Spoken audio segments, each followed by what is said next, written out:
প্রণাম নিবেদন করছি। আশা করি সবাই ভজন কুশলে আছেন। তো চমৎকার একটি সঙ্গ আমাদেরকে সুবল কানাই প্রভু, পলক গৌর প্রভু তারা উপহার দিয়েছেন। আমি পূর্বেই যেটা বলেছিলাম যে আমাদের যারা ইতিমধ্যে ভক্তি জীবনে প্রবেশ করেছে, দীর্ঘদিন অনুশীলন করছে, সাধারণ ব্যক্তিদের জন্য আমাদের প্রচার কার্যক্রম ইসকনের সর্বত্র সব জায়গায় বিস্তৃত।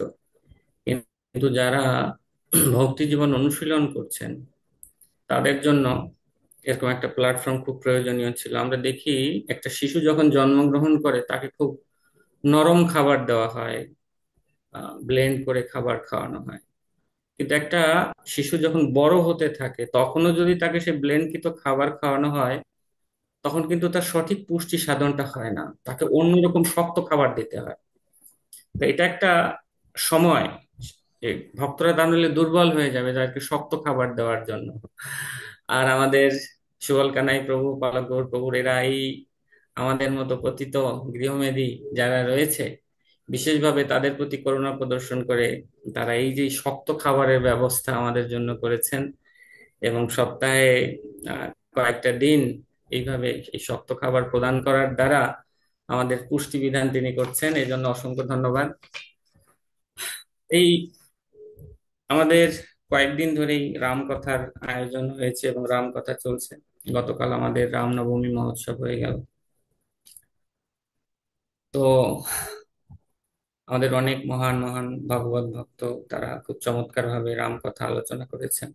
আসলে আমার তেমন কোনো যোগ্যতা নেই, খুব লজ্জা লাগে। তারপরও বৈষ্ণবরা যখন কোনো আদেশ করেন, তো তাদের এই আদেশের সঙ্গে আশীর্বাদ থাকে। তো শুধু সেই আশীর্বাদ পাওয়ার লোভে আমি এখানে এসেছি এবং কিছু কথা ওনাদের কৃপায় যেটা আমি অনুভব করতে পেরেছি আমার হৃদয়ে, রামচন্দ্রের লীলার মাধ্যমে, আমি শিল গুরুদেব, জগৎগুরু শিল প্রভুপাদ তাদের কথার মাধ্যমে যতটুকু অনুভব করেছি আমি চেষ্টা করছি উপস্থাপন করার। ওম অজ্ঞান তিমিরান্ধস্য জ্ঞানাঞ্জন শলাকয়া চক্ষুরুন্মিলিতং येन তস্मै শ্রী গুরবে নমঃ। নমো ওম বিষ্ণুপদায় কৃষ্ণপৃষ্ঠায় ভূতলে শ্রীমতে ভক্তিবেদান্ত স্বামিনীতি নামে। নমস্তে সরস্বতী দেবে গৌরবাণী প্রচারিণে নির্বিশেষ শূন্যবাদী পাশ্চাত্য দেশতারিণে। वंशाकल्पतरुर्भस्य कृपा सिन्धुभ्यैव च पतितानां पावनेभ्यो वैष्णवेभ्यो नमो नमः। जय श्री कृष्ण चैतन्य प्रभु नित्यानंद, श्री अद्वैत गदाधर शिवसदि गौर भक्त वृंद। हरे कृष्णा कृष्ण कृष्ण हरे हरे, हरे राम राम राम हरे हरे। हरे कृष्ण। रामाय रामचन्द्राय रामभद्राय वेधसे रघुनाथाय नाथाय सीताय पतये नमः। वन्दे रामहृदयम्बुजप्रकाशं जनकात्मजां शक्तिवर्गपरमानन्ददायिनं ब्रह्मरूपिणीं। मूकं करोति वाचलं पङ्गुं लङ्घयति गिरिं, यत्कृपातमहं वन्दे श्रीगुरुं दीनतारिणं। परमानन्दमाधवं श्रीचैतन्य ईश्वरम्। हरिः ओम तत्सत्। नमो विष्णुपदाय कृष्णकृष्णभूतले श्रीमती जयपताका स्वामिनीति नामिने आचार्य पदाय निताय गौरकथा धर्म। হরে কৃষ্ণ। সুধী ভক্তবৃন্দ, আসলে আমার সাবজেক্ট ছিল প্রথমে রামচন্দ্রের বনবাস লীলা। এরপরে আমি কালকে দেখেছি যে মর্যাদা ভগবান রামচন্দ্রকে কেন মর্যাদা পুরুষোত্তম বলা হয়, সেইভাবে কিছু কথা ব্যক্ত করার জন্য প্রভু আদেশ করেছেন। তো আমি সেই আদেশকে শিরোধার্য করেছি। আসলে মর্যাদা, মর্যাদা বলতে কি বোঝায়? তো আসলে মর্যাদা মানে, আমি উইকিপিডিয়াতে দেখছিলাম যে সেখানে মর্যাদা মানে একজন ব্যক্তির বা বস্তুর মূল্যায়ন অথবা সম্মানিত হওয়ার অধিকার, যেটা সেইটাকে মূলত মর্যাদা বলা হয়। তো মর্যাদা পুরুষোত্তম ভগবান রামচন্দ্র সম্পর্কে আলোচনা করার আগে এই মর্যাদা আসলে, মর্যাদা বা মূল্যায়নটি কি আমরা দেখি যে আমরা ইসকনের ভক্ত হিসাবে এই সমাজে আমরা মূল্যায়িত হই।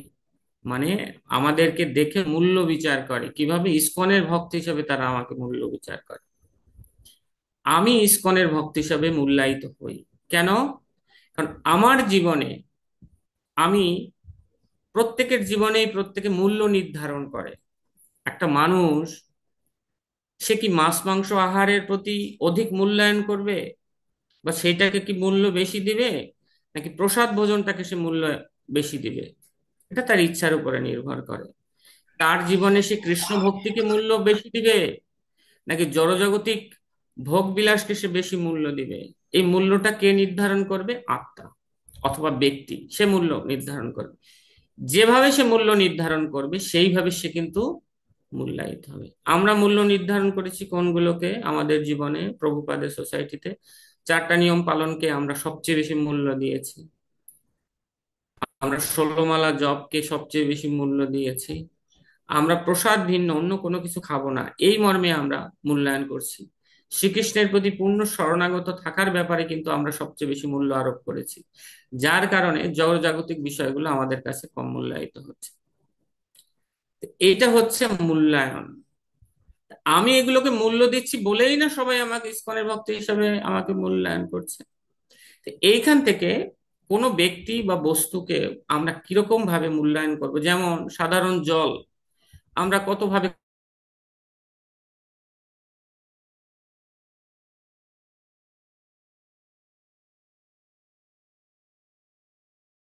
আমি যেভাবে মূল্যায়ন করব সেইভাবে আমিও নিজে কিন্তু মূল্যায়িত হব। তো ভগবান রামচন্দ্র এই জন্য মানে মূল্যায়নটা, জড়জগতের মানুষ জোর করে পেতে চায়, মূল্যায়ন পেতে চায় কারোর কাছ থেকে, কিন্তু এটা জোর করে পাওয়া বিষয় নয়। তো ভগবান রামচন্দ্র তিনি তার লীলাতে, তিনি প্রত্যেক এই জড়জগতে উপস্থিত হয়ে মূলত শিল প্রভুপাদের লেকচার শুনছিলাম নাম রামনবমীর উপর। প্রভুপাদ বলছেন যে রামচন্দ্র মূলত এই জগতে তিনি বর্ণাশ্রম ধর্ম শিক্ষা দেওয়ার জন্য এসেছেন, যে একজন গৃহস্থ কিভাবে মর্যাদাবান হয়ে তিনি তার দায় দায়িত্ব পালন করেন। আমাদের প্রত্যেকটা ক্ষেত্রেই আমাদের মর্যাদা রাখতে হবে।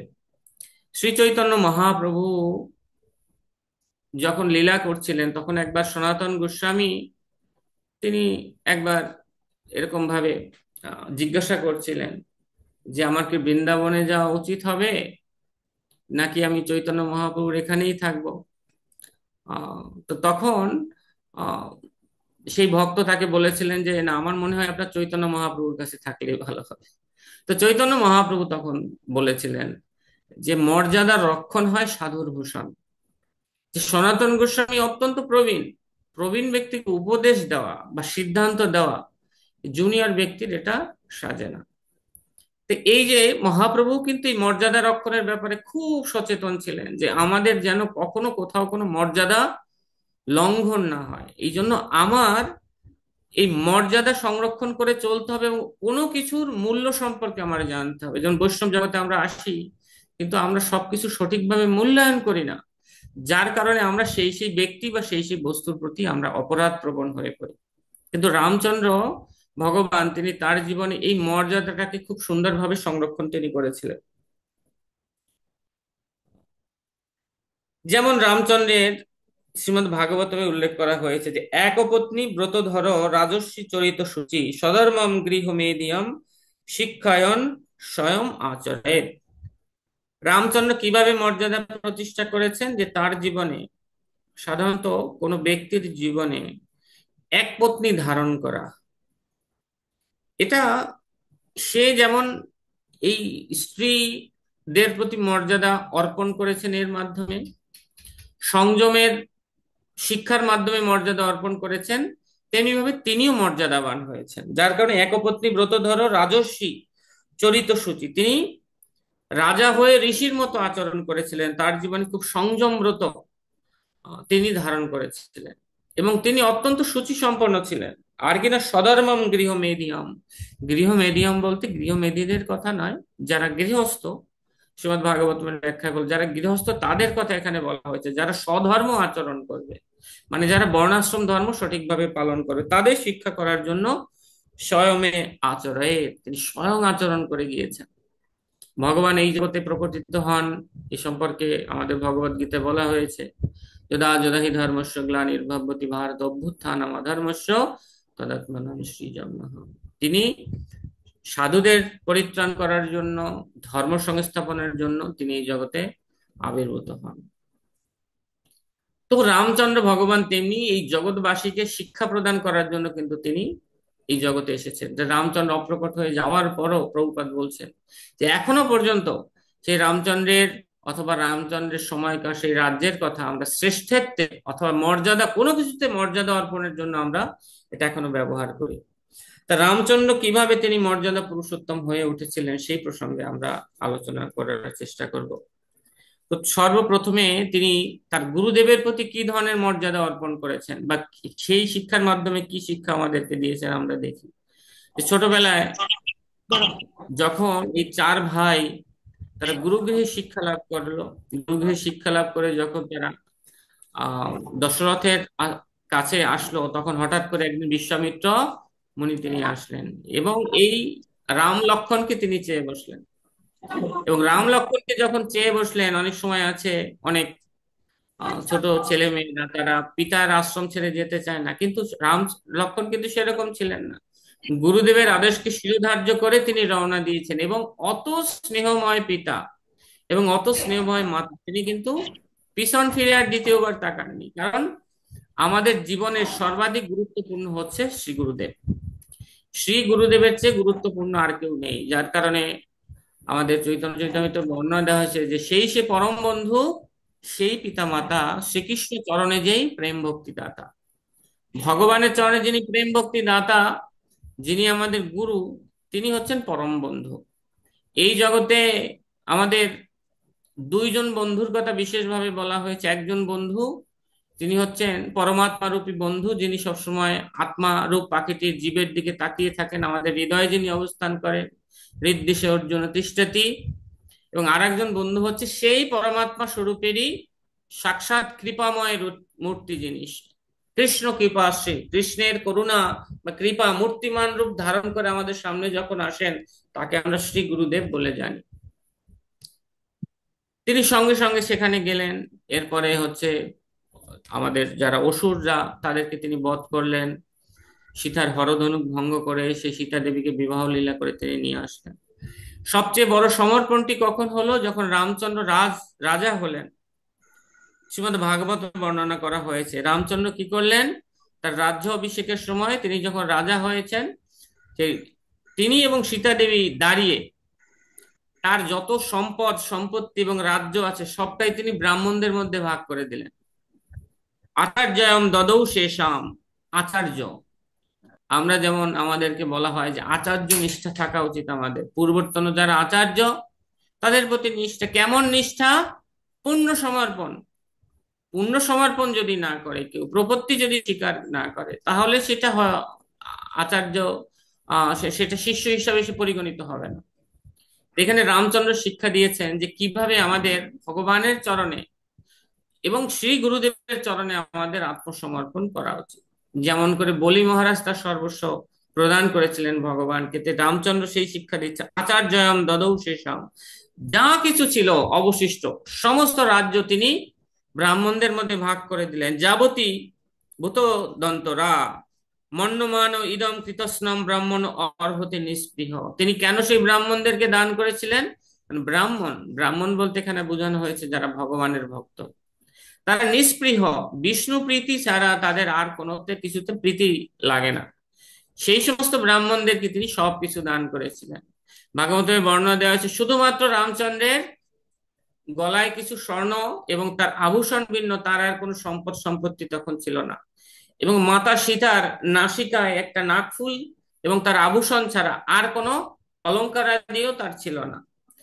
এই অবস্থায় তিনি পূর্ণরূপে আত্মসমর্পণ করলেন।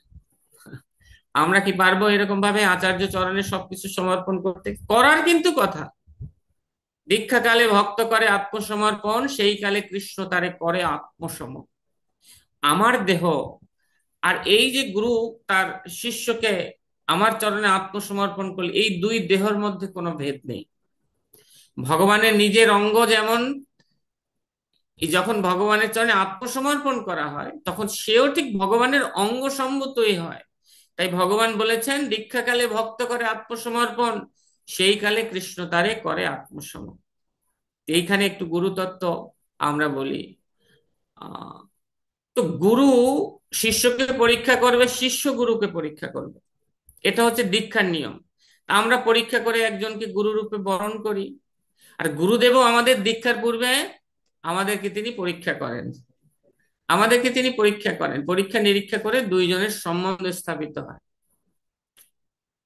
তো এই যে দুইজনের যে সম্বন্ধ স্থাপিত হয়, কিন্তু তখন গুরু কি করেন, দীক্ষার সময় আমাদেরকে গ্রহণ করেন, একে আমি শিষ্য রূপে গ্রহণ করলাম। কিন্তু প্রশ্ন হলো, আমরা কি গুরুকে গ্রহণ করি? বিষয়টা একটু কেমন লাগতে পারে। গুরুদেব আমাদেরকে গ্রহণ করেছেন, আমাদের পাপকে গ্রহণ করেছেন, কিন্তু বিষয় হচ্ছে আমি কি গুরুকে গ্রহণ করেছি কিনা। আমাকে কেউ গ্রহণ করতে পারে, আমি যদি তাকে না গ্রহণ করি তাহলে কি হবে? তো গুরু গ্রহণ করা মানে কি? গুরু গ্রহণ করা মানে হচ্ছে গুরুর বাণীকে জীবনের নিঃশ্বাস রূপে গ্রহণ করা। যে গুরুর বাণী আমি পালন করলাম না, মানে হচ্ছে আমার কোনো নিঃশ্বাস নেই। তো এইভাবে শ্রী গুরুদেবের চরণে কাউকে আত্মসমর্পণ করতে হয়, অর্থাৎ কিনা তার নিঃশ্বাসের মতো, অর্থাৎ তার প্রাণ। গুরুদেবের বাণী হচ্ছে তার প্রাণ।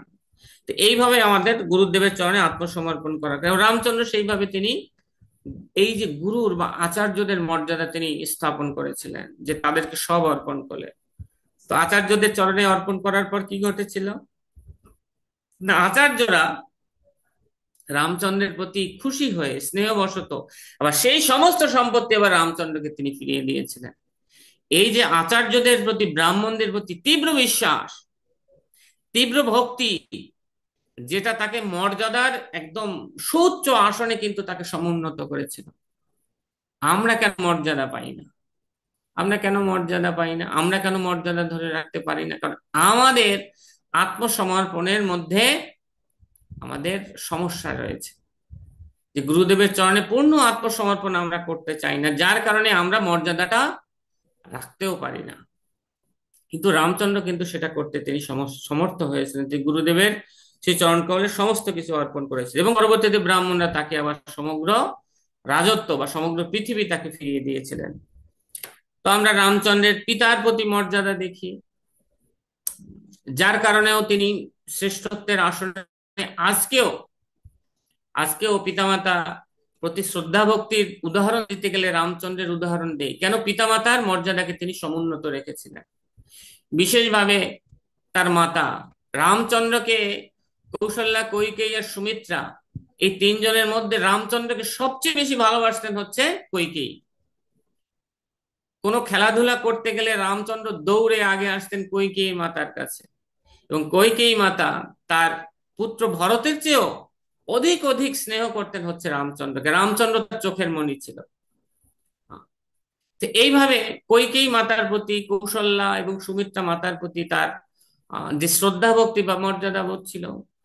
এবং রামচন্দ্রের যখন রাজ্যাভিষেক হওয়ার কথা চারিদিকে ঘোষণা হলো, তখন মন্থরা, আপনারা ইতিমধ্যেই নিশ্চয়ই আমাদের সেই সমস্ত মহাত্মাদের শ্রীমুখে এই কথা শ্রবণ করেছেন, যে মন্থরার মুখে আহ, বিষ ঢেলে দিল। কার? কৈকেয়ীর। কৈকেয়ী মন্থরাকে দেখেই খুশি। মন্থরা তখন খবর দিলে রামচন্দ্র তো রাজা হচ্ছে, সঙ্গে সঙ্গে তাকে বহুমূল্য মণি তাকে উপহার দিলেন। কিন্তু এই যে মন্থরার সঙ্গে তার এই আদান প্রদান বা সম্পর্ক, এটাই তার কাল হয়ে দাঁড়িয়েছে। এই জন্য আমরা অনেক সময় মনে করি আমি ভক্ত হয়েছি তাতে কি, জড়জাগতিক মানুষের সঙ্গেও কিছু রিলেশন রাখি।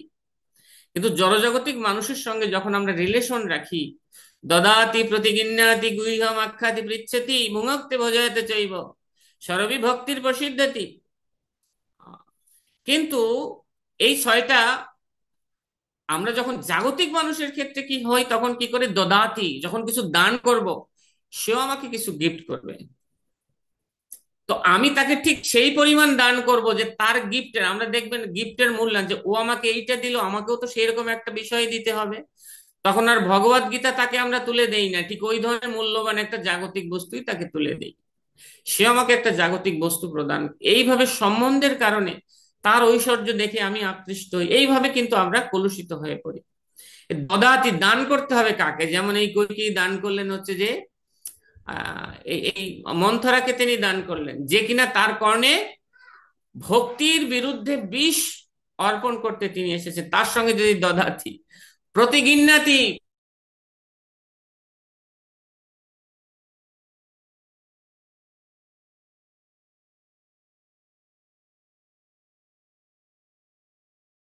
করবে, মহারাজ দশরথ আর তোমাকে ভালোবাসবে না, বিভিন্ন ধরনের কুমন্ত্রণা আমাদেরকে দিল। আমরা যেমন পূর্বে দিন আমরা আলোচনা করছিলাম যে অসৎসঙ্গ ত্যাগেই বৈষ্ণব আচার, আহ স্ত্রী সঙ্গীর সঙ্গ কৃষ্ণ অভক্ত, আর এদের সঙ্গ সর্বতভাবে পরিত্যাজ্য।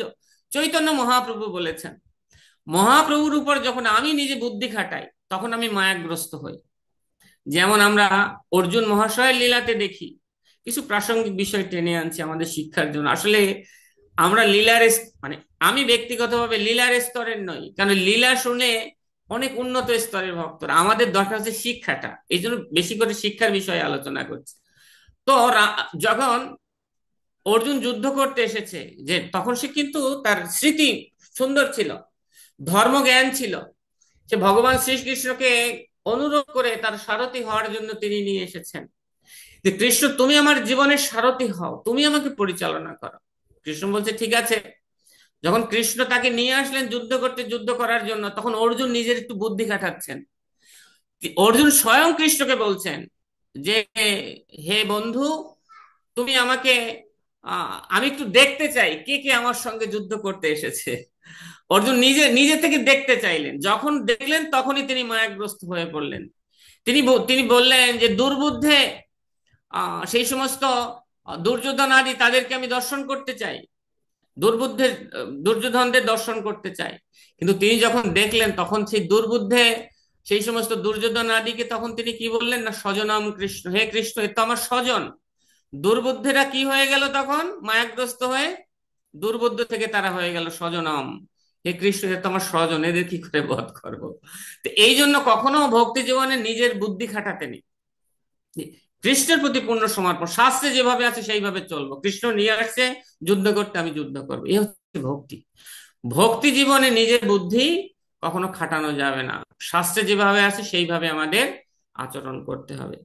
তো এইভাবে যখন মন্থরা যখন তাকে মন্ত্রণা দিচ্ছে, তখন আমরা নিজেরা, যেমন শাস্ত্রে এখানে নিষেধ করা হয়েছে যে যারা অভক্ত তাদেরকে দান করা যাবে না, কিন্তু কইকেয়ী কি করলেন?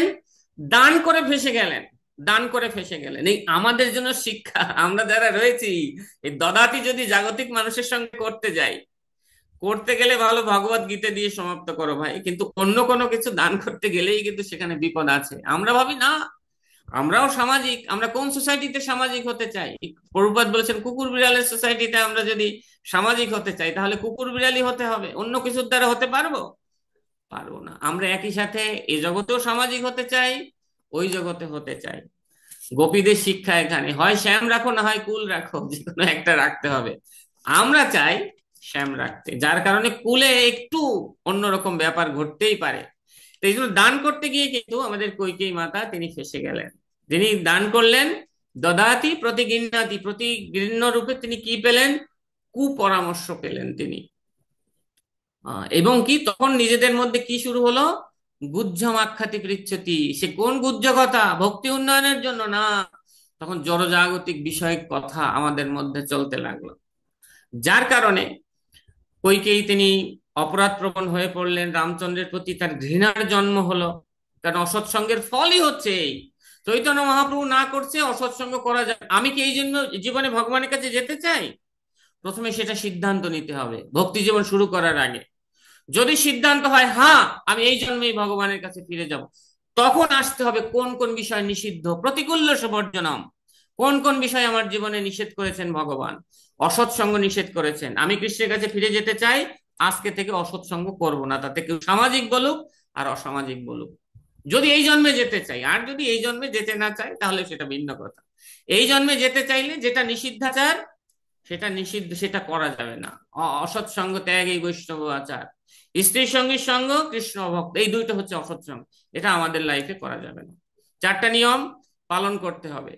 যদি ভগবত ধাম যেতে চাই পুঙ্খানুপুঙ্খ রূপে পালন করতে হবে, এটা মিস করা যাবে। যদি ভগবত ধাম যেতে চাই 16 মালা আমাকে জপ শেষ করতেই হবে। যদি ভগবত ধাম যেতে চাই প্রসাদ ভিন্ন অন্য কোনো কিছু খাওয়া যাবে না, তাহলে ভক্ত দিলেও খাওয়া যাবে না।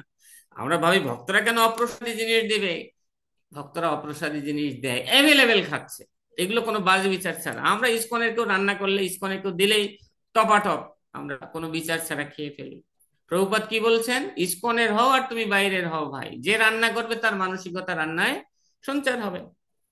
তো যাই হোক, তো এইভাবে কইকেই গুহ্যম আখ্যাতি পৃচ্ছতি, জড়জাগতিক বিষয়ক কথা তিনি আলোচনা করছেন জড়জাগতিক ব্যক্তির সঙ্গে, যার কারণে তিনি ফলাফল কি, অসৎসঙ্গের ফল, তিনি কলুষিত হয়ে পড়লেন এবং রামচন্দ্রের বিরুদ্ধে আচরণ করলেন। তাতে কি, রামচন্দ্র তার প্রতি মর্যাদাটা রেখেছেন কৈকেয়ী মাতার প্রতি। কৈকেয়ী মাতা প্রথমে তিনি বাবার কাছে গেলেন, বাবা তাকে বললেন যে দেখো খুব কষ্ট, নিদারুণ দুঃখ, কষ্ট বিদীর্ণ হয়ে যাচ্ছে, যে আমি তো এরকম দুইটা বর দেব বলে ভাবছিলাম, আপনারা এগুলো জানেন কি বর কি কাহিনী বলছি না। বর দেব বলে প্রতিজ্ঞা করেছিলাম, এখন তো এই বর চেয়েছে। দেখো রাম, আমি তোমাকে এই কথা বললাম, কিন্তু তোমার রাজ্য তুমি অধিকার করে নেওয়ার অধিকার তোমার আছে, আমার কথা তুমি শুনো না। কিন্তু রামচন্দ্র কি মর্যাদা লঙ্ঘন করবেন না? পিতার আদেশ আর হচ্ছে গুরুর আদেশ শিষ্যের জন্য নিঃশ্বাস স্বরূপ, প্রাণ স্বরূপ, যার কারণ এই দুটো অলঙ্ঘনীয়। তিনি সঙ্গে সঙ্গে সঙ্গে সঙ্গে শ্রীমদ্ ভাগবতমে বর্ণনা করছে, যেমন আহ, তিনি খুব ত্যাগী, একদম ত্যাগী সন্ন্যাসী, যেমন সমস্ত কিছু মলবৎ ত্যাগ করে বনে গমনের জন্য প্রস্তুত হয়, তিনি সেইভাবে প্রস্তুত হতে লাগলেন। তিনি প্রত্যেক মাতার সঙ্গে দেখা করতে এলেন, কৈকেয়ী মাতার সঙ্গে যখন দেখা করতে এলেন, কৈকেয়ী মাতা তাকে বললেন, আমি চাই, তোমার বাবার কাছে বর চেয়েছি, তুমি বনবাসে যাবে, ভরত এই কয়েকদিন রাজা হবে। রামচন্দ্র বলছে ঠিক আছে মাতা, আপনি আমার জন্য আশীর্বাদ করুন। এটা বলে সঙ্গে সঙ্গে সমস্ত কিছু পরিত্যাগ করে তিনি যাওয়ার জন্য রাজি হলেন।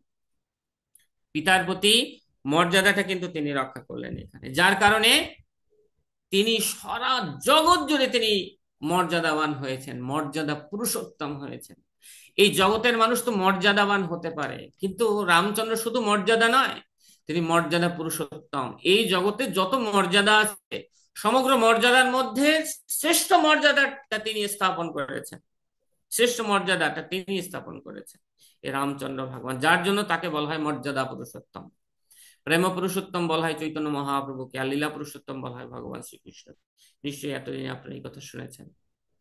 এইভাবে পিতার প্রতি তিনি তার মর্যাদাকে রক্ষা করলেন। মাতার প্রতি মর্যাদা, এই যে আমরা বলছিলাম একটু আগে, মাতার প্রতি মর্যাদাটাও বর্ণনা হয়ে গেল, যে আমাদের কৈকেয়ী মাতার প্রতি তিনি পূর্ণ সেই পূর্বের ন্যায় ভালোবাসা।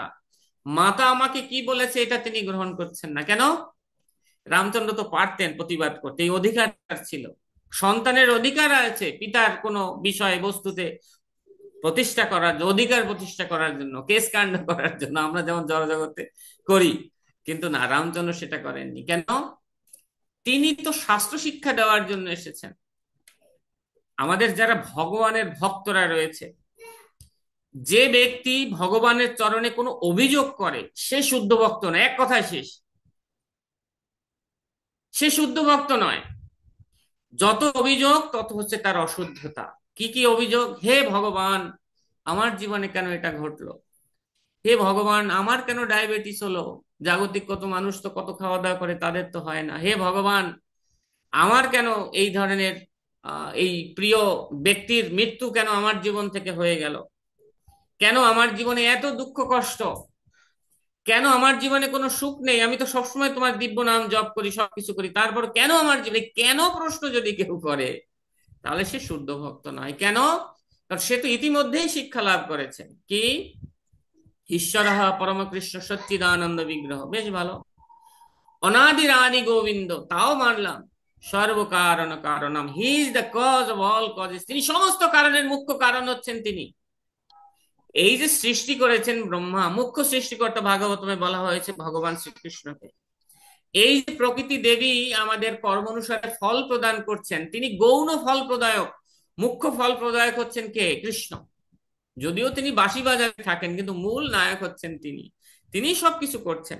এই প্রকৃতি তারই শক্তি, বহিরঙ্গ শক্তির দ্বারা তিনি এগুলো পরিচালনা করছেন, তা তারই শক্তি, মানে তিনিই করছেন।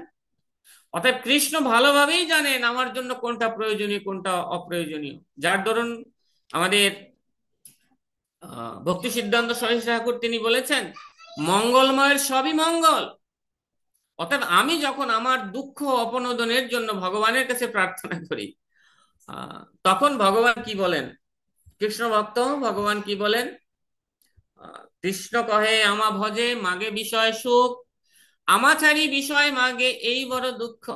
ভক্ত ভগবানকে কি ভক্তি প্রদান করবে না দুঃখ প্রদান করবে? কোনটা প্রদান করবে ভগবানকে? না ভক্তি প্রদান করবে। দুঃখ প্রদান করে যে, সে তো ভক্ত নয়, সে তো অসুর। দুঃখ প্রদান করে কৃষ্ণকে কে? অসুরেরা দুঃখ প্রদান করতে চায় সদা সব সময়। ভগবান কিসে দুঃখ পান তিনি বর্ণনা দিচ্ছেন, কৃষ্ণ কহে আমা ভজে মাগে বিষয় সুখ। ভগবান বলছেন আমাকে ভজনা করছে, যে বিষয় সুখ মাগছে, আমি যেন একটু সুখ পাই, আমার জীবনে যেন শান্তি ফিরে আসে, অমুকের যেন ছেলে হয়, তমুকের যেন বিয়ে হয়ে যায়, অমুকে যেন তাড়াতাড়ি সুস্থ হয়ে যায়। হম আমি দাস না কৃষ্ণ দাস? কে দাস? তো একটা প্রশ্ন। আমি বলছি প্রভু অমুককে আপনি সুস্থ করে দিন, ঠিক আছে যথা আজ্ঞা প্রভু। আমি বলি হে ভগবান, আমি যেন একটা রিক্সা পাই, এই ঘর থেকে বের হচ্ছি, ভগবান বলছে যথা আজ্ঞা প্রভু, আমি রিক্সা এনে দিচ্ছি। হে ভগবান, গাড়িটা যেন মিস না করি, যথা আজ্ঞা প্রভু, আমি ই করে দিচ্ছি। হে ভগবান, এই পরীক্ষায় যেন ছেলেটা ভালো ফলাফল করে। কৃষ্ণ বলছে আচ্ছা যথা আজ্ঞা মাতা, আমি করে দিচ্ছি। ভগবান দাস না আমি দাস? আমি দাস। তারপরে যদি ভক্তিমূলক কোনো কিছু প্রার্থনা করতে হয়, আমাদের পরমাত্মা গুরুদেব তিনি শিখিয়েছেন কি, হে ভগবান, আপনি যদি চান, আপনার মধুর ইচ্ছায় এই জিনিসটা যদি যেন আমার জীবনে ঘটে, আপনি যদি চান, না চাইলে দরকার নেই ভগবান। এই জন্য বলছি হে ভগবান, আমাদের গুরুমা শিখিয়েছেন যে হে ভগবান আপনি যদি চান, আপনার মধুর ইচ্ছায় যেন এই জিনিসটা ঘটে, এইভাবে প্রার্থনা করার কথা বলেছে। কিন্তু জড়জাগতিক কোনো বিষয় হচ্ছে, পূর্বে বলছিলাম, আগে নির্ধারণ করতে হবে আমার জীবনে কি আমি কৃষ্ণ ভক্তি চাই, আমি কি এই জীবনে ভগবত ধাম ফিরে যেতে চাই, হ্যাঁ চাই। তাহলে অভিযোগ করা 100% বন্ধ করে দিতে হবে। রামচন্দ্র কোন অভিযোগ করেছেন? তিনি শিক্ষা দিচ্ছেন আমাদেরকে ভক্তি শিক্ষা, না কোনো অভিযোগ নয়। অভিযোগ নয়, বরং হচ্ছে কি, আমাদের কৃতজ্ঞতা স্বীকার করতে হবে। কৃষ্ণ কহে আমা ভজে মাগে বিষয় সুখ, আমা ছাড়ি বিষয় মাগে এই বড় দুঃখ।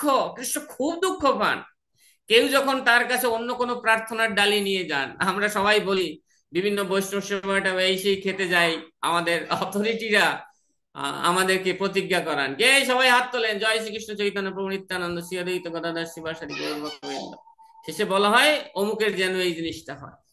জড়জাগতিক কোনো বাসনা, এটা করা যাবে না কৃষ্ণ ভক্তের জন্য, এটা পূর্ণভাবে নিষিদ্ধ। আমরা বলতে পারি ভগবানের মধুর ইচ্ছা, ভগবান যা করতে চান তাই যেন তার জীবনে ঘটে, এইভাবে সবসময় ভগবানের কাছে আমাদের প্রার্থনা করতে হবে। তো এইভাবে আমরা দেখি শুদ্ধ ভক্তি শিক্ষা, শুদ্ধ ভক্তির মর্যাদা কে স্থাপন করেছেন? ভগবান রামচন্দ্র। কিভাবে? যে তার জীবনে যা কিছু ঘটেছে, তিনি কিন্তু কখনো তিনি কোনো অভিযোগ কারো চরণে কিন্তু তিনি করতে যাননি, না কোনো অভিযোগ নয়, সব সময় হচ্ছে একান্ত কৃতজ্ঞতা। কারণ আমাদের জীবনে যা কিছু ঘটছে কৃষ্ণের ইচ্ছায় ঘটছে। যদি আমরা সেটা স্বীকার করি, যদি আমরা সেটা জানি, দেন আমাদের ভগবানের কাছে কেউ বলতে পারে না না এ কথা কেন বলছেন। শ্রীমদ ভাগবতমে আছে অকাম সর্বকাম মোক্ষ কাম বা উদাহরণী তীব্র ভক্তি যোগন যজত পুরুষ পরম। যদি কারো কামনা থাকে, কেউ যদি অকামী হয়, সবারই উচিত তীব্র ভক্তি যোগের যারা ভগবানের ভজনা করা, হ্যাঁ বলা হয়েছে। কিন্তু যারা ভগবত ধাম যাওয়ার যাত্রী তাদের জন্য বলা হয়নি, সাধারণ মানুষের জন্য বলা হয়েছে, যাতে তারা কামনা বাসনা আছে ভক্তিও করা উচিত। কৃষ্ণের প্রতি করলে ভগবান তার জন্য একটা ভালো ব্যবস্থা করবেন। কৃষ্ণের কাছে যদি প্রার্থনা করে, তখন ভগবান বলেন সচরণামৃত দিয়ে বিষয়ে ভুলাইব, আমি আমার চরণামৃতের দ্বারা তাকে আমি বিষয় ভোগ থেকে তাকে আমি নিবৃত্ত করব। এই জন্য সাধারণ মানুষের জন্য বলা হয়েছে, কিন্তু যারা দীক্ষা গ্রহণ করেছে ভগবানের ধাম এই জীবনে যাওয়ার জন্য, তাদের জন্য এই শ্লোক কিন্তু নয়। তো রামচন্দ্র এইভাবে অভিযোগ না করে তিনি ভক্তির প্রতি এই মর্যাদা তিনি এই জগতে কিন্তু তিনি স্থাপন করেছেন, যেটা আমাদের জন্য শিক্ষা। আমরা যদি ভগবত ধাম যেতে চাই, আমাদের এই প্রার্থনা করা, প্রার্থনা করব কৃষ্ণের কাছে ফিরে যাওয়ার জন্য। এই একটু আগে প্রভু একটা খুব চমৎকার ভজন গাইছিলেন, প্রভু তব পদ যুগে মোর নিবেদন, চমৎকার ভজন গাইছিলেন, শরণাগতির ভজন। এইভাবে প্রার্থনা করতে হবে, শ্রীকৃষ্ণ চৈতন্য প্রভু দয়া করো মোরে তোমা বিনাকে দয়ালু জগত, এইভাবে প্রার্থনা করতে হবে। কিন্তু এই সমস্ত জাগতিক কোনো বিষয়বস্তু ভক্ত কখনো প্রার্থনা তিনি ভগবত চরণে করবেন না। যদি তিনি করেন, তিনি নিঃসন্দেহে মিশ্র ভক্ত। আমি যেটা বলছিলাম, আমাদের এই বিভিন্ন বৈষ্ণব সেবা অনুষ্ঠানে আমরা খেতে যাই, বিনিময়ে কি করি আমরা, তাদেরকে তাদের যে প্রার্থনীয় বিষয়বস্তু আমাদের অথরিটিরা বলেন, জয় শ্রীকৃষ্ণ চৈতন্য প্রভু নিত্যানন্দে বলে বলেন অমুকের যেন এটা হয়, আপনারা আশীর্বাদ করবেন। আর আমরা দুটো খাই কাঙালের মতো, আর আমরা আশীর্বাদ দিয়ে, হ্যাঁ হোক, হ্যাঁ হোক, তার মেয়ের বিয়ে হয়ে যাক, সেই করুক। কিন্তু এমন মোটা বুদ্ধির আমরা আমরা কোনো বিচার করি না। এই জন্য এদেরকে বলা হয় হচ্ছে গড্ডলিকা প্রবাহ। সামনের ভেড়া যেদিকে যায়, অন্য ভেড়া অন্য কিছু চিন্তা না করে ওদিকে শুধু যেতে থাকে, কোনো কিছু চিন্তা করে না, ও শুধু খেয়াল করে সামনের ভেড়া কোথায়। এইভাবে চললে ভগবানের ধারে যাওয়া যাবে? যাবে। এই এই এইখান থেকে নিজেকে সুরক্ষা করার জন্য বলা হয়েছে কৃষ্ণ ভক্ত অত্যন্ত চতুর। তার চতুরতা হচ্ছে এইখানে যে সে ভগবানের কাছে কারোর জন্য প্রার্থনা করবে না।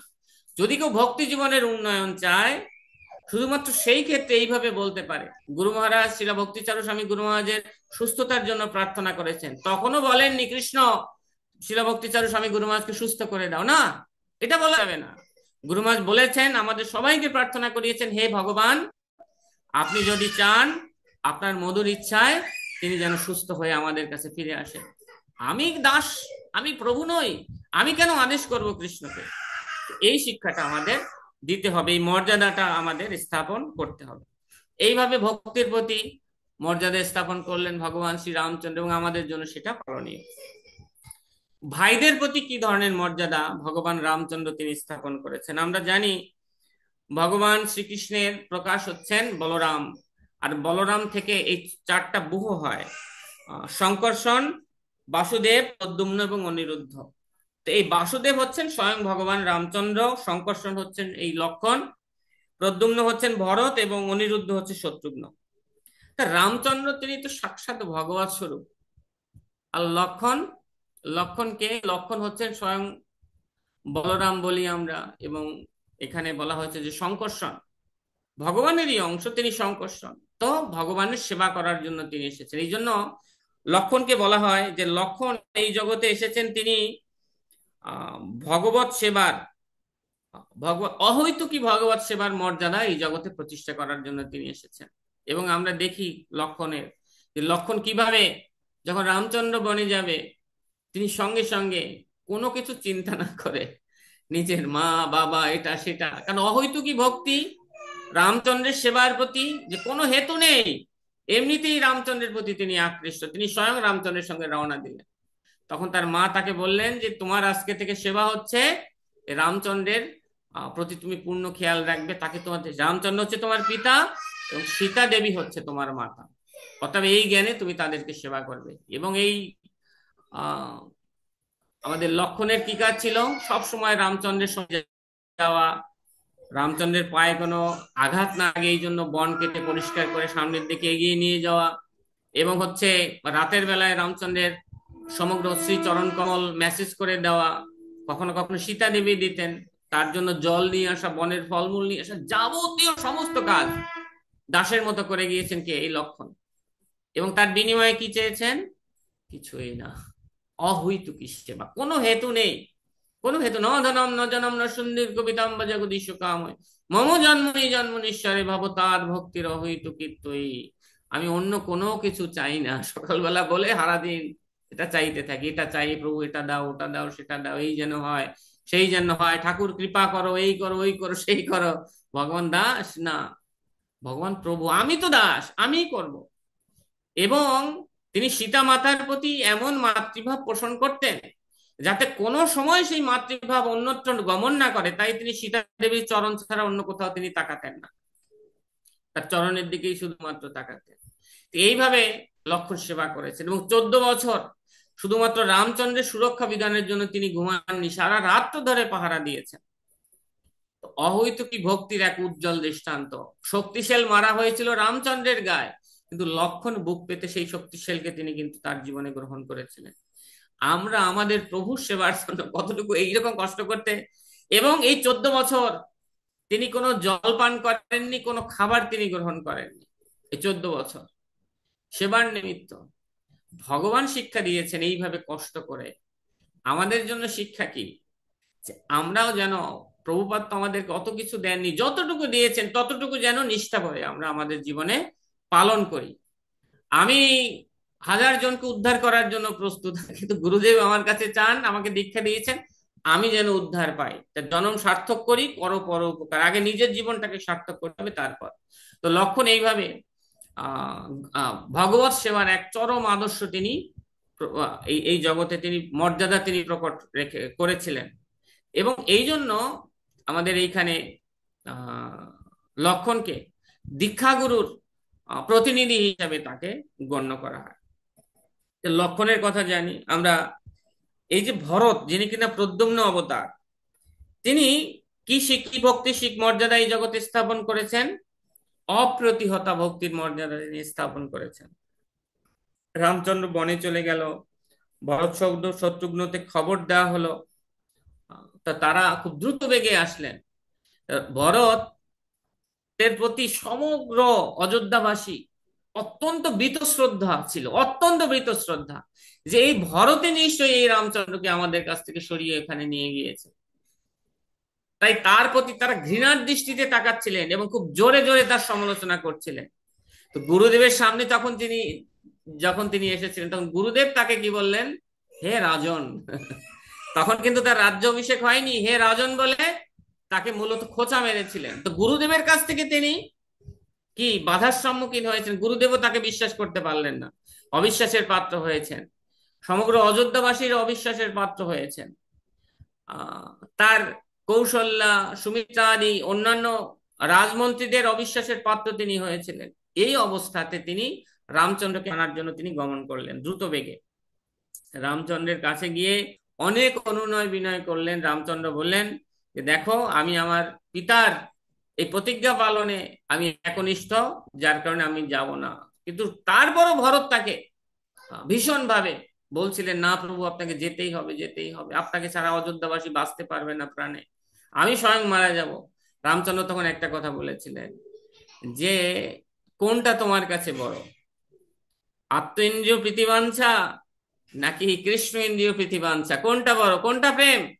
আত্ম ইন্দ্রিয় প্রীতিবাঞ্ছা, আমি চাই আপনি আসুন। আর কৃষ্ণ ইন্দ্রিয় কি চাইছে? কৃষ্ণ রামচন্দ্র ভগবান কি চাইছেন? যে না, আমি চাই, এটা আমার আদেশ, তুমি ফিরে যাও, এই 14 বছর তুমি রাজত্ব চালাও। কতটা দুঃখ পেয়েছেন আমার প্রভু, তিনি বনে বনে ঘুরবেন আর তার রাজত্ব নিয়ে আমি এখানে রাজসুখ ভোগ করব। ভরত তখন শুধুমাত্র তার পাদুকাটা চাইলেন, তো পাদুকা মস্তকে করে তিনি ফিরে এসেছেন। কিন্তু অযোধ্যাবাসী তাকে গ্রহণ করেননি, তারা তাকে প্রচন্ড ঘৃণা করতেন, প্রচন্ড ভাবে ঘৃণা করতেন তার প্রতি।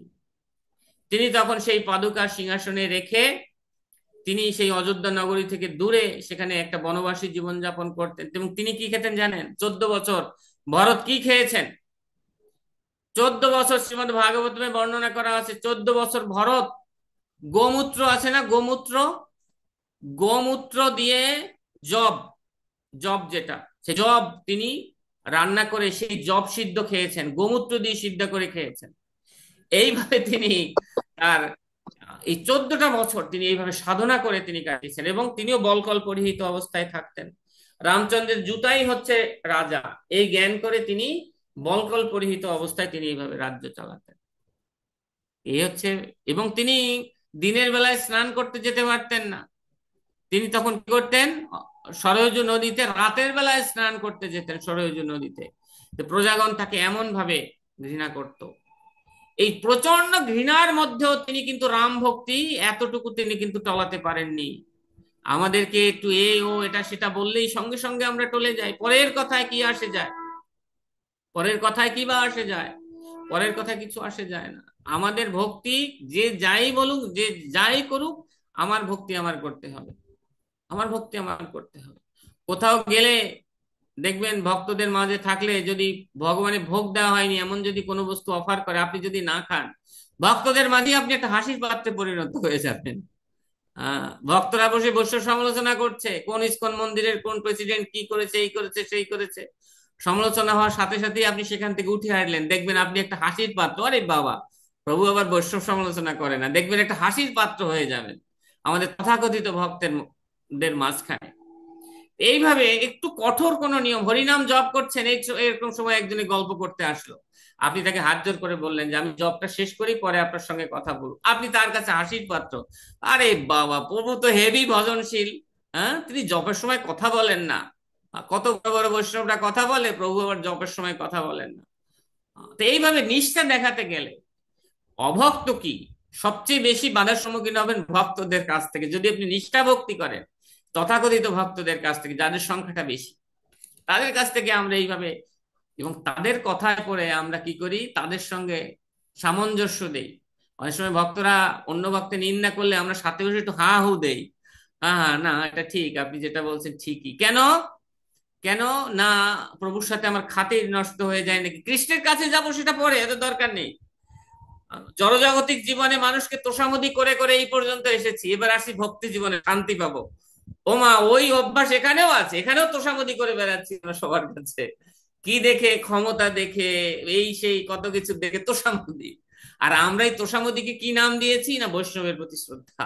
বৈষ্ণবের প্রতি শ্রদ্ধা কাকে বলে? শ্রদ্ধা বলতে কি বোঝায়? শ্রদ্ধা শব্দে বিশ্বাস করা, সুদৃঢ় নিষ্ঠা, হ্যাঁ ইনি শুদ্ধ ভক্ত, ইনি শুদ্ধ ভক্ত আমি জানি, অর্থাৎ তার আচরণ, সমগ্র আচরণ সবকিছুই আমার জন্য অনুকরণীয়, পালনীয়। এ হচ্ছে শ্রদ্ধা।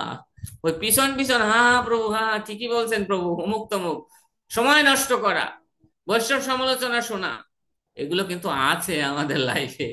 অতএব যদি কৃষ্ণের কাছে ফিরে যেতে চাই, এগুলো থেকে বাদ। আর যদি যেতে না চাই, এই জগতে আটকে থাকতে চাই, তাহলে কোনো সমস্যা নাই। আমাদের বর্তমানে একটা তো জাগতিক সোসাইটি, আর একটা হচ্ছে তথাকথিত ভক্ত সোসাইটি তৈরি হয়েছে এখন ইসকনে, সো কল্ড। তারা তিলক মালা হাতে, জপমালা নিয়ে দেখবেন গাল গপ্পে মেতে উঠেছে। হাতে জপমালা, তাতে কি? গাল গপ্প, হাসাহাসি, ইয়ার কি ফাজলামি, একসঙ্গে ট্যুরে যায়, জনজাগতিক জায়গায়, বিভিন্ন জায়গায় ট্যুরে যায়। কেন যায় আমি জানি না এটা। প্রেমের সমাধি দর্শন করে আসে, ট্যুরে নিয়ে যায় ভক্তরা। গৌর আমার যেসব স্থানে করিল ভ্রমণ রঙ্গে, সেসব স্থান হেরিব আমি প্রণয়ী ভক্ত সঙ্গে। তো চৈতন্য মহাপ্রভু কবে তাজমহলে গিয়েছেন এ আমি জানি না। টাকা নিয়েছি আমি সবার কাছ থেকে প্রণামী, সেটা ঠিক আছে, কিন্তু তাই বলে তাজমহল দেখাতে হবে তাদেরকে? তাজমহল কি সম্পূর্ণ বিষয়ের একটা বিষয়, সেইটা দেখাতে হবে। তা সেটা কি ধরনের শুদ্ধতার বা শুদ্ধ ভক্তির পরিচয়কে আমার জানা নেই, কিন্তু এগুলো হচ্ছে, এগুলো ঘটছে, এগুলো ঘটছে। আমরা তো ভাই ব্যবসায়ী নয়। আমি কি ব্যবসায়ী? আমি যদি ব্যবসায়ী হব, তাহলে আমি ভিন্ন ভিন্ন কালার কেন ধারণ করেছি ভাই? জাগতিক কালার থাকলেই ভালো হতো। যখন ভিন্ন কালারেরই হব, তখন আমাকে শুদ্ধ থাকতে, এবং এদের কাছ থেকে আমাদের সাবধান থাকতে হবে। সাবধান থাকতে হবে। তো এইভাবে আমরা ভরত মহারাজের কথা আলোচনা করছিলাম, যে ভরত মহারাজ তিনি অপ্রতিহত ভক্ত, অত সমস্যার মধ্যেও তিনি তার ভক্তিতে অটল ছিলেন। তো আমাদের ইসকনের মধ্যেও এই মিশ্র ভক্তির বিভিন্ন কিছু, বিভিন্ন ভক্তের আইডিয়া, বিভিন্ন ভক্তের প্রচারের ধরনের মাধ্যমে এই মিশ্র ভক্তি আমাদের মধ্যে কিন্তু ঢুকে পড়ছে। খুব সাবধান। আমরা বলি না যে সাধু সাবধান, আমরা শুধু মানুষের সমালোচনা করি, সহজিয়ে সহজিয়ে দেখেন সোসাইটিতে কত সহজিয়ে, কত রকমের রং ঢং, কত কিছু প্রবেশ করছে। কিন্তু আমরা যদি ভগবত ধাম যেতে চাই, আমাদেরকে সাবধান থাকতে হবে। কে বা কারা কোন জন্মে কোথায় একটা কথা পেয়েছে জানি না, আপনাদের কাছে সেই কথাটা প্রকাশ করি। শিল প্রভুপাদ নাকি রাধারানীর কাছ থেকে আমাদের ভগবত ধাম যাওয়ার একটা পকেট গেটের চাবি নাকি তিনি রেখে দিয়েছেন, ওই পথ দিয়ে সবাইকে ঢুকাবেন। কেউ কোথাও পড়েছেন? কোথাও পড়েছেন এইটা, যে পিছনের একটা দরজা দিয়ে প্রভুপাদ আমাদেরকে ঢুকাবে? কোথাও পড়েছেন না, শুধু ভক্ত মুখে শুনবেন। কিন্তু সেই ভক্ত কথা শুনেছে একটা বানোয়াট কথা। কখনো ছিল প্রভুপাদ পিছনের দরজার ভগবত ধাম যেতে হলে তাকে 100% শুদ্ধ হতে হবে, তা না হলে সে ঢুকতে পারবে না। এই প্রভুপাদে অনেক বড় বড় ব্যক্তিবর্গরা দেখবেন এই সমস্ত অপকথা, অপপ্রচার আমাদের কাছে কিন্তু করছে। কেন? তুমি শিথিল ভক্তি করো, অসুবিধা নেই, প্রভুপাদের নৌকায় থাকলেই হবে। প্রভুপাদের নৌকা বলতে কি? ইসকনের দীক্ষা নেওয়া মানেই নৌকায় লাফ দিয়ে উঠে যাও, আর কোনো চিন্তা নাই। আমি যা খুশি করি, বৈষ্ণব সেবা খাবো, হাঁটবো, চলবো, ঘুরবো ফিরবো, যা খুশি তাই করব, হালকা পাতলা জপও করব, তিলক দিব। আমি মহান বৈষ্ণব, যত দিন যাচ্ছে সিনিয়র হয়ে যাচ্ছি। আর ফলাফল কি?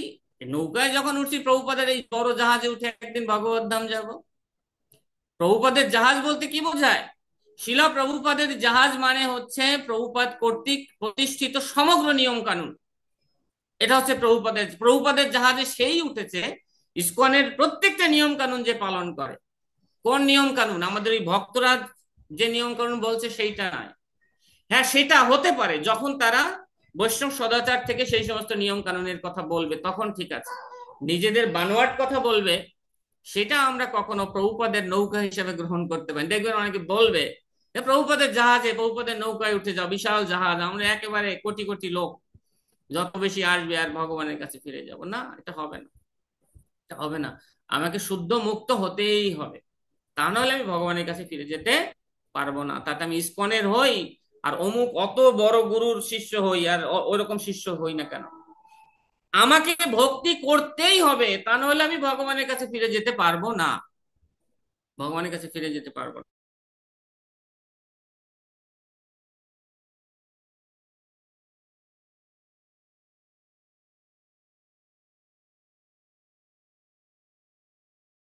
হরে কৃষ্ণ, আমার কথা কি শোনা যাচ্ছে? হরে কৃষ্ণ প্রভু, হ্যাঁ কেউ প্রভু, একজন যাচ্ছে যাচ্ছে যাচ্ছে ওকে। প্রভু যাচ্ছে। কিছুক্ষণের জন্য বেঁধে গিয়েছিল তো তারপর। আমাদের এই শত্রুঘ্ন, তিনি তিনি তিনিও সেবক, রামচন্দ্রের সেবক, কিন্তু তিনি কি না দাসানু দাস চৈতন্য মহাপ্রভু যেমন শিক্ষা দিয়েছেন যে আমি গোপীর ভট্টার পদকমলয় দাসানু দাস। শত্রুঘ্ন তিনি রামচন্দ্রেরই ভক্ত, কিন্তু সরাসরি তিনি রামচন্দ্রের সেবা তিনি করেন না। কারণ তিনি জানেন ভগবানের সেবার থেকেও ভক্তের সেবা করাটা হচ্ছে আরো বেশি গুরুত্বপূর্ণ। তাই শত্রুঘ্ন সবসময় কি করেছেন, এই যে অপ্রতিহতা ভক্তির মর্যাদা যিনি রক্ষা করেছেন ভরত, সেই ভরতের সেবা সবসময়, সেই চরণ সেবা সবসময় করে গেছেন এই শত্রুঘ্ন।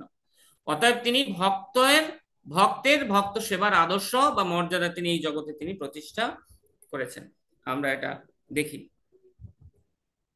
এইভাবে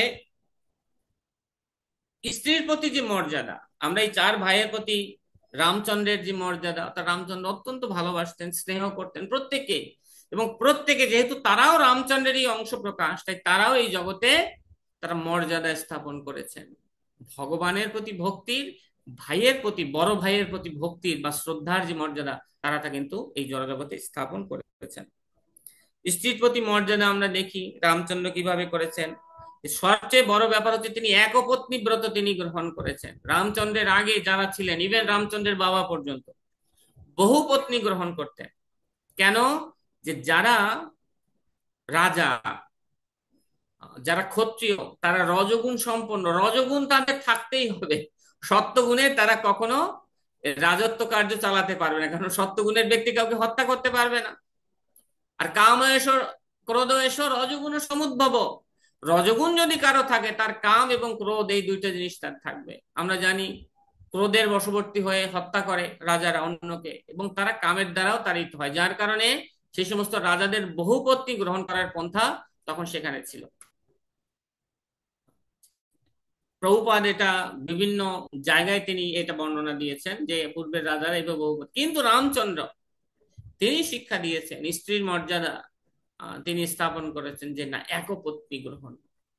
কারণ আমরা যারা গৃহমেধী ব্যক্তি আছি, আমরা যদি ভগবানকে বা ভগবানের এই শাস্ত্রকে যদি অনুসরণ করে যদি বহুপত্নী গ্রহণ করি, তাহলে এই জড়জগতে একটা কাম পূর্ণ স্থানে, অর্থাৎ কিনা কি বলা যায় এটাকে, মৈথুনাগার বলে না জড়জগৎকে, তেমনি একটা মৈথুনাগারেই পরিণত হবে বহু স্ত্রী যদি কেউ গ্রহণ করে। যার কারণে শ্রী রামচন্দ্র একপত্নী ব্রত একদম প্রথম থেকে, যে আমার একজন পত্নী আমার সারা জীবনে হবে, এই একপত্নী ব্রত গ্রহণ করে তিনি মূলত স্ত্রীর মর্যাদা এই জগতে স্থাপন করেছেন। স্ত্রীর ইচ্ছার প্রতি মর্যাদা, স্ত্রী যদি কোনো ইচ্ছা প্রকাশ করে সঙ্গে সঙ্গে স্বামী যদি সেটা ডিনাই করে, কেমন হয়? কেমন হয় এই মর্যাদা? কিন্তু স্বামীর স্ত্রীর ইচ্ছাকে তিনি মর্যাদা দিয়েছেন, মর্যাদা দিতে গিয়ে আবার বিপদেও পড়েছেন, কিন্তু তারপরও তিনি কিন্তু মর্যাদা উল্লঙ্ঘন করেননি। যেমন শিব সতীকে নিষেধ করেছিলেন, দেখো দক্ষ যজ্ঞে তুমি যেও না সতী। সতী সে রাগ টাগ করে, না না বুঝতে পারছি তুমি আমার বাবার বাড়ি ভালোবাসো না, বাবার বাড়ির লোকদেরকে ভালোবাসো না। সতী এই কথা বলে দক্ষ যজ্ঞে গেল, অপমানিত হলো, শেষ পর্যন্ত দেহ ত্যাগ করলো। জানতেন শিব ঠাকুর যেটাই ঘটবে, কিন্তু তারপর স্ত্রীর যে ইচ্ছার প্রতি যদি মর্যাদা না দিতেন, তখন স্ত্রী তাকে ভুল বুঝতো। এই জন্য কেউ হচ্ছে শুনে শেখে আর কেউ হচ্ছে থেকে শেখে। এটা শিক্ষা দিতে হবে, যদি শুনে কেউ না শেখে থেকে শিখবে। আমরা ভক্তি জীবনে আসা শুরু থেকেই শুনছি আহ যে এই জড়জগৎটা কেমন, গৃহস্থ জীবন গ্রহণ করার কি জ্বালা। তারপরও কেউ শুনে ব্রহ্মচারী হয়েছে, আর কেউ শুনে শেখেনি, ঠেকে শিখছে। এটা গৃহস্থ ধর্ম যাপন করে তারা ধীরে ধীরে সেই শিক্ষা লাভ করছে আসলে জড়জগৎটা কেমন, সুখময় নাকি দুঃখময়। তো এইভাবে স্ত্রীর প্রতি, ইচ্ছার প্রতি মর্যাদা প্রদান করার জন্য কিন্তু শ্রীমদ্ ভাগবতমে আবার বলা হয়েছে যেটা স্ত্রৈণ স্বভাব। অর্থাৎ কিনা রামচন্দ্র দেখাচ্ছেন যে এই জগতে কেউ যদি স্ত্রৈণ হয়, দুটোই, একদিকে যেমন স্ত্রীর ইচ্ছার মর্যাদা দিচ্ছেন, আর একদিকে ভাগবতম বলছে না, এটা হচ্ছে স্ত্রৈণ হয়। স্ত্রীর ইচ্ছা মতো কোনো কিছু বিচার না করে কোনো কার্য গ্রহণ করা, তার ফলেও কিন্তু আমাদের জীবনে যে কি ধরনের বিপদ ঘটতে পারে সেই কথা এখানে রয়েছে। কারণ শাস্ত্রে বলা হয়েছে স্ত্রীরা অতটা বুদ্ধিমান নয়, তারা শিশু সুলভ, তারা সবসময় সঠিক সময় সঠিক সিদ্ধান্ত নিতে পারে না, যার কারণে তাদেরকে কারো না কারো আশ্রয়ে থাকার কথা শাস্ত্রে বর্ণনা দেওয়া হয়েছে। স্ত্রীর ইচ্ছার স্ত্রীর ইচ্ছার মর্যাদা দিতে গিয়ে কি হলো, আহ, এখানে বলা হয়েছে যে সীতা দেবী হচ্ছে আহ এ জগতে জীব জীবের একটা প্রতীক। এবং এই যে হরিণ, স্বর্ণ হরিণ, এটা হচ্ছে ইন্দ্রিয়ের বিষয়। তো জীব যখন ইন্দ্রিয়ের বিষয়ের প্রতি দর্শন করে, ইন্দ্রিয়ের বিষয়কে দর্শন করে, তার সঙ্গ করে, তখন কি হয়? সঙ্গে করে সংজ্ঞার সংজায়তে কাম ধায়াতে বিষয় না পুংস। যখন কেউ ধ্যান করে বিষয়ের, কি বিষয়? এ তো স্বর্ণ হরিণ, চমৎকার, তো এইটাই আমার লাগে। এর মধ্যে কৃষ্ণ ভক্তির কি আছে? কিছু আছে না? রাম ভক্তির কিছু আছে? স্বর্ণ হরিণ দেখে সে আকৃষ্ট হয়েছে, সে তো রামচন্দ্রকে দেখে রামচন্দ্র তার পাশে বসা, এই জগতে আর কিছুর প্রতি তার আকৃষ্টতার দরকার আছে না। কিন্তু সীতা মাতা শিক্ষা দিচ্ছেন আমাদেরকে যে আমরা যেন একমাত্র রামচন্দ্র ভিন্ন অন্য কোনো দিকে আকর্ষিত না হই। তো তিনি তখন সেটা দেখলেন, ধ্যায়াতে বিসঙ্গস্তেষু উপজায়তে, তখন সেই পেতে চাইলেন সেইটা। সংজ্ঞার সংজায়তে কাম কামাত ক্রোধ অভিজায়তে, পেতে চাইলেন, রামচন্দ্রকে প্রেরণ করলেন। রামচন্দ্র গেলেন, মূলত সে ছিল মারিচ। আহ, মারিচ তো মারিচকে আহ সে মারিচ ছিল একজন মুনি, কিন্তু মুনি হলেও তিনি ছিলেন হচ্ছে রাবণের মামা। কিন্তু তিনি বিভিন্ন রূপ ধারণ করতে পারতেন। মারিচকে বললেন তুমি স্বর্ণ হরিণ হও। মারিচি বলছে না না, তুমি জানো রামচন্দ্র ভগবান, সীতা হচ্ছে মাতা, আমি এটা পারবো না। তখন রাবণ বলছে আমি তোমাকে হত্যা করব। তখন মারিচি তিনি বিচার করলেন যে রামচন্দ্রের হাতে যদি মরি আমি ভগবানের ধামে যাব, আর যদি এই পাপী রাবণের হাতে মরি তাহলে তো আমি এই জড়জগতে আটকে থাকবো, তো বেটার রামচন্দ্রের হাতেই মৃত্যু। তো তিনি এই ভক্তি কামনা গ্রহণ করেই মূলত তিনি এই মায়া হরিণ সেজে রামের হাতে তিনি নিহত হতে কিন্তু তিনি এসেছিলেন উদ্ধার পাওয়ার জন্য জড়জগৎ থেকে। রামচন্দ্র গেলেন, রামচন্দ্রের নাম ধরে ডাকলেন। পরবর্তীতে সীতা মাতা শুনতে পেলেন, লক্ষণকে পাঠাতে চাইলেন। লক্ষণ তখন কি করলেন? একটা লক্ষণ রেখা দিয়ে তাকে গণ্ডি দিয়ে গেলেন। শিল প্রভুপাদ আমাদেরকে লক্ষণ রেখা দিয়েছেন কি, কিছু মনে করবেন না, আমি একটু ডিটেলস আলোচনা করি সবকিছু, কারণ এটা তো আবার শক্ত খাবারের জায়গা, একটু রিচ ফুড খাই আমরা। তো আমরা কি আলোচনা করছিলাম যে তিনি লক্ষণ রেখা দিয়ে দিলেন আমাদেরকে। তো প্রথম রেখা কি? আমাদের প্রথম রেখা হচ্ছে আমিষ আহার বর্জন। কোন ধরনের আমিষ আহার এটা আমাদের করা যাবে না। কিন্তু আমরা দেখি আহ, যে বিভিন্ন ধরনের আমিষ আহার বর্জন, প্রসাদ ভিন্ন অন্য কোনো কিছু খাওয়া যাবে না, একই কথা। আমরা দেখি যে বিভিন্ন ধরনের খাবার এরকম আমরা প্রস্তুত করি, যে খাবারগুলো দেখতে অবিকল মাছের মতো, মাংসের মতো বা অন্য কোনো কিছুর মতো, এবং সেই খাবার কিন্তু আমরা অ্যাভেলেবেল গ্রহণ করি। কিন্তু আমাদেরকে কিন্তু বলা হয়েছে যে না, এমন কোনো খাবার খাওয়া যাবে না যেটা আমাদের ভগবত ভক্তির বিরোধী হতে পারে। এবং 2 নম্বরে কি বলা হয়েছে? অবৈধ স্ত্রী সঙ্গ করা যাবে না। আমাদের অবৈধ স্ত্রী সঙ্গ আমরা এটা করতে এখানে বারণ করা হয়েছে। তো অবৈধ স্ত্রী সঙ্গ বলতে আমাদের এখানে কি বোঝানো হয়েছে? অবৈধ স্ত্রী সঙ্গ বলতে আহ, এখানে বলা হয়েছে যে আমাদের কখনো আহ, অবৈধ স্ত্রীর সঙ্গের সংজ্ঞা যদি কোনো গৃহস্থের কাছে জিজ্ঞাসা করেন দেখবেন বলতে পারবে না, কারণ এই জিনিসটা কেউ খোলাসা করতে চায় না। পাঠ হবে, এটা হবে, ওটা হবে, শাস্ত্রে স্পষ্ট বলা আছে। গুরু মহারাজ স্পষ্ট বলছেন যে সন্তান উৎপাদন ব্যতি রেখে কখনো স্ত্রী সঙ্গ করা যাবে না। সেই গত ক্লাসে আমাদের সুবল কানাই প্রভু তিনি একই কথা বলছিলেন। শাস্ত্রে এটা নির্দেশ আছে।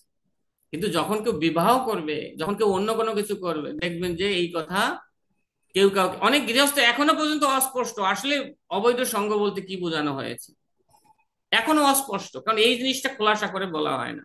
দীক্ষার সময় যে দীক্ষার ফর্ম দেওয়া হয়, দীক্ষার ফর্মের এই লেখাগুলো লজ্জায় এটা গৃহস্থকে ইভেন পড়েও শোনায় না, টিক চিহ্ন দিয়ে তাদেরকে দীক্ষার জন্য পাঠিয়ে দেওয়া হয়। তারা নিজেরা কোনোদিনও জানতে পারে না যে অবৈধ সঙ্গ বলতে আদৌ কি বোঝানো হয়।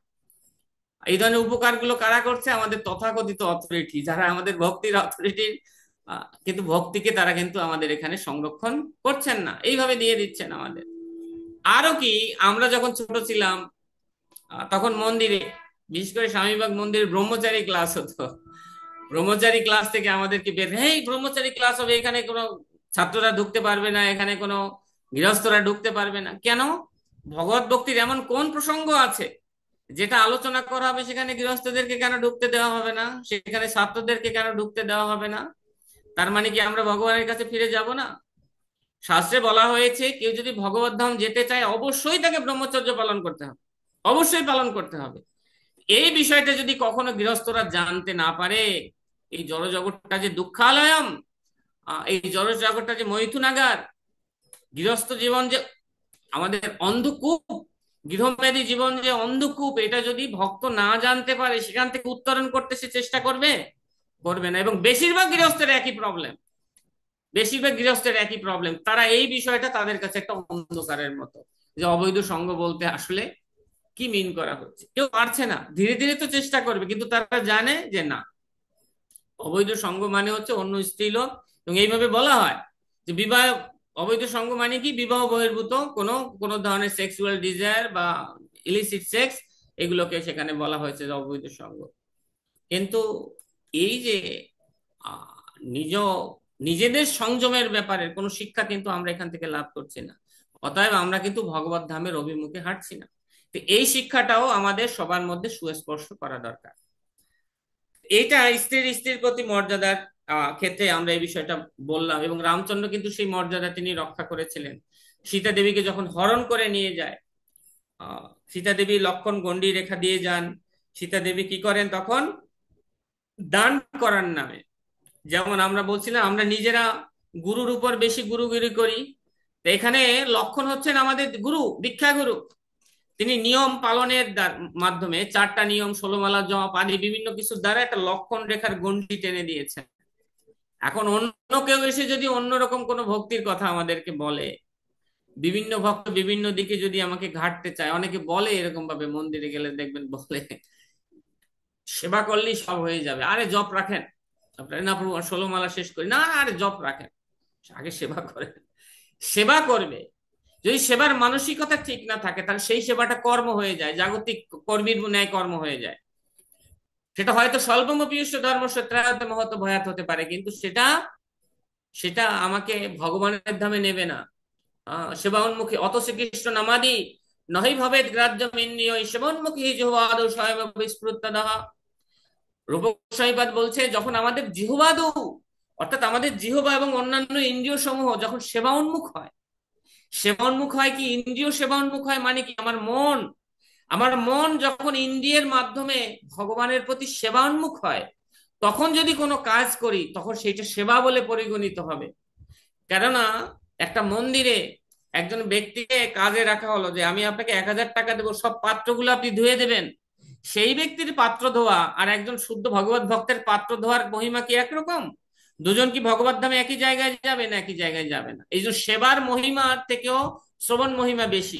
শ্রবণ মহিমা যদি বৃদ্ধি পায়, কেউ যদি বেশি করে শ্রবণ করে তাহলে সে সত্যিকারের সেবা করতে পারে। কেউ যদি নিয়মিত ঠিক মতো শ্রবণ করে তাহলে সে সত্যিকারের হরিনাম জপ করতে পারবে, সবকিছু তার ঠিক হবে। কিন্তু সবকিছুর প্রথমে হচ্ছে শ্রবণ। এই জন্য বলা হয় আদৌ শ্রদ্ধা তত সাধু সঙ্গ, সাধু সঙ্গের মাধ্যমে আমরা কি করি? শ্রবণ করি। তত ভজন ক্রিয়া, তখন ভজন ক্রিয়া মানে আমার সেবাটা শুরু হয়।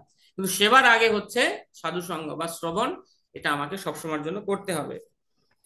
তো সেই লক্ষণ গণ্ডি রেখার কথা আমরা বলছিলাম, তো এইটা সীতা দেবী কি করলেন? নিজের বুদ্ধি খাটিয়ে, যেমন আমরা জানি যে ভগবত ভক্ত হতে গেলে কি কি করতে হবে। আমরা বড় বড় প্রভুদের পাঠ শুনি আর চিন্তা করি, না ওনারা তো বলবে, আমি কি সেই রকম হতে পারবো? ধ্রুব প্রহ্লাদের কাহিনী শুনে আর ভাবি কি, না ধ্রুব মহারাজ প্রহ্লাদ মহারাজ ওনারা তো এরকম হবেই, কারণ ভাগবতমে তাদের কাহিনী দেওয়া। আমার মনে হয় ওরকম হওয়া লাগবে না। কিন্তু বিষয় হচ্ছে এইটা, আমরা যদি ভগবানের কাছে যেতে চাই, ওই ধ্রুব মহারাজের প্রহ্লাদ মহারাজের ভক্তির স্তর পর্যন্ত আমাকে পৌঁছাতেই হবে। আর সেটা কঠিন কিছু নয়, শুধুমাত্র অহৈতুকী কি অপ্রতিহতা। আমি ভগবানের ভক্তি করব, ভগবানের কাছে কিছু চাইবো না, শুধু তার সন্তুষ্টি বিধানের জন্য আমি কর্ম করব। আমি জগতের কোনো ব্যক্তির, কোনো বস্তুর, কোনো সাধুর, অন্য কারো সন্তুষ্টির জন্য কিছু করব না। আমার গুরুদেব যা বলেছেন, কৃষ্ণ যা বলেছেন, আচার্যগণ যা বলেছেন, শাস্ত্রে যা আছে ঠিক সেইভাবে চলবো। দেন আমি ভগবানের কাছে ফিরে যেতে পারবো, অন্যভাবে আমি ফিরে যেতে পারবো না। এখানে নিজের কোনো ব্যক্তিগত বুদ্ধি এখানে খাটানো যাবে না। খাটলেই সীতা দেবী যেমন দানব্রত, যে দান করার জন্য তিনি লক্ষণ রেখা অতিক্রম করে তিনি সামনের দিকে চলে গেছে, লক্ষণ রেখা অতিক্রম করে তিনি সামনে কি হয়েছেন, তথাকথিত সাধুরূপী। কারণ কলিযুগে এটা হবে, সাধুর বেশ ধরে আসবে কলি। প্রভুপাদ বলেছেন যে কলি কিন্তু আমাদের ইসকনে সাধুর বেশ নিয়ে আসবে, আর কি করবে, যে আমাদের ইসকনের নিয়ম কানুন সবকিছু ভাঙতে থাকবে। কলি আসবে সাধুর বেশ নিয়ে, কলিযুগে কলি। তেমনি ভাবে যেমন ভাবে রাবণ তিনি সাধুর বেশ নিয়ে কিন্তু এসেছিলেন, তিনি কিন্তু খারাপ দৈত্য দানবের বেশ নিয়ে তিনি আসেননি। এইভাবে তিনি সীতা দেবীকে বা জীবকে এই জগৎ থেকে ছলনা করে নিয়ে গিয়েছেন। এই জন্য সাধুদের ক্ষেত্রে, মেশার ক্ষেত্রেও বিচার করতে হবে। মধ্যস্থ ভাগবত পুরাণ, আমাদের এই সাধুর সঙ্গে আমাদের মেলামেশার ক্ষেত্রে মধ্যস্থ এই ভাগবত পুরাণে যে সমস্ত নিয়ম কানুন আছে, সাধু কি তাই ঠিক ঠিক মতো পালন করছে, নাকি আমাকে নিয়ে সেই প্রেমের সমাধি স্মৃতিসৌধতে নিয়ে যাচ্ছে? কি করছেন তিনি আমাকে, আমাকে নিয়ে তিনি কি অপ্রসাদী বস্তু খাওয়াচ্ছেন? তিনি আমাকে নিয়ে কি কি গল্প গুজবে মেতে উঠেছেন? তিনি কি বৈষ্ণব সমালোচনায় মেতে উঠেছেন আমাকে নিয়ে? জড়জাগতিক দিকে আকর্ষণ করতে চাচ্ছেন? তিনি কি আমাকে বিভিন্ন ধরনের আংটি দিয়ে আমার জাগতিক সমস্যা সমাধান করতে চাইছেন? তিনি কি আমাকে বুদ্ধি দিচ্ছেন, নৃসিংহদেবের কাছে এই প্রার্থনা করেন, সেই প্রার্থনা করেন, আপনার জাগতিক সুখ স্বাচ্ছন্দ্যে আপনার জীবন ভরে উঠবে? তিনি কি আমাকে সেই শিক্ষা দিচ্ছেন? সাধু কি আমাকে ডেকে নিয়ে তিনি আহ বিভিন্ন জায়গায় অঞ্জলি দেওয়াচ্ছেন? যদি দেওয়াই থাকেন তাহলে তিনি প্রকৃত সাধু নন। প্রভু, কয়টা পর্যন্ত আমার সময়? 9:30।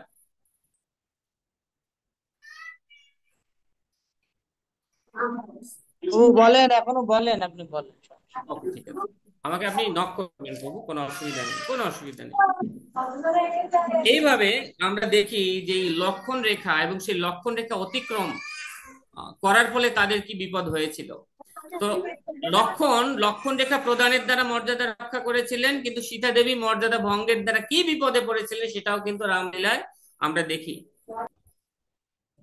এইভাবে সীতা দেবীকে বনবাসে পাঠিয়ে আমরা দেখি যে সীতা দেবীকে পরবর্তীতে রামচন্দ্র বনবাসে পাঠিয়ে দেন, কিন্তু বনবাসে পাঠিয়ে দিয়ে তিনি সীতা দেবীর প্রতি বিশেষ করুণা প্রদর্শন করেছিলেন। সে কি, কোন করুণা?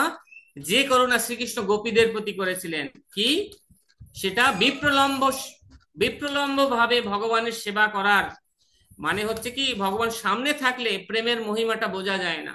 যখন ভগবান বিয়োগে আমরা থাকি তখন বিপ্রলম্ব ভাবে, চৈতন্য মহাপ্রভু সেই শিক্ষা দিয়েছেন, ভগবানের সেবাটা আমরা খুব চমৎকার ভাবে এটা আমরা করতে পারি। তো সেই শিক্ষা আমাদের এখানে দেওয়া হয়েছে। বন্ধুর প্রতি মর্যাদা আমরা দেখি, নিষদ গুহক, সুগ্রীব, বিভীষণ, তাদের প্রতি তিনি কিভাবে মর্যাদা দিয়েছিলেন। হনুমানের প্রতি, দাসের প্রতি কিভাবে মর্যাদা, হনুমানের প্রতি মর্যাদা তিনি প্রদর্শন করেছিলেন। ভক্তের প্রতি মর্যাদা, সবরী, তিনি হচ্ছে চণ্ডাল, চণ্ডাল থেকে তিনি মাতঙ্গ মুনির কাছ থেকে দীক্ষা গ্রহণ করে তিনি খুব চমৎকার ভাবে ভক্তি করছিলেন, রামচন্দ্রের নাম গুণগান করছিলেন। অত্যন্ত ধৈর্য ধরে গুরুর বাণীর প্রতি নিষ্ঠা রেখে তিনি সেই বছরের পর বছর ধরে তিনি ভগবানের জন্য সেই রাস্তা সাজিয়ে তিনি থেকেছিলেন। কিন্তু রামচন্দ্র কি করলেন, তার উচ্ছিষ্ট, সেই ব্যক্তির উচ্ছিষ্ট তিনি গ্রহণ করেছিলেন।